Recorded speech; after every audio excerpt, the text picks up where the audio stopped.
we will be performing a tibial internal rotation passive range liftoff. So you just progress out of your pails and rails, you move through passive range holds, and now we move into passive range liftoffs, which is just a little bit higher in terms of the overall complexity of the movement and the challenge that it provides to the tissues that we're focusing on. So the internal rotation setup will be exactly the same as you did with your pails and rails, exactly the same as you did with your passive range holds.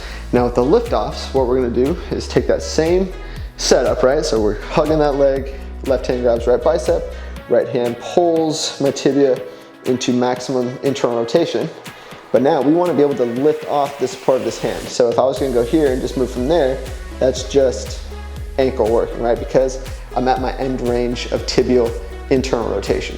So what I'm going to do is find your end and then come out of it just a little bit. So just think a couple of degrees, just that allows me to have some space to lift off into. Whenever we do our passive range liftoffs, you find your end range. That would be where you'd hold from if we do passive range holds. Now we come out of it just a little bit. I'm gonna keep my hand here just to give me something as a frame of reference to come back to. What I'm gonna do from here is just take a big breath in, full body contraction. We wanna make sure nothing else is moving except this tibia, and then I will rotate, boom.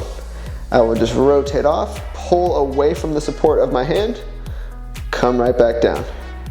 Pull off, back down. So now we're just doing more about reps to lift off that range of motion. So you could change it up based on what your program dictates. So I could be further away from my end range and then really get more rotation lifting off, or I could come just barely out of it and then really work to make that tibia rotate off the support of my hand. So you would complete the designated amount of reps based on your program and what your needs call for, and then you would complete the same exact process on the other leg.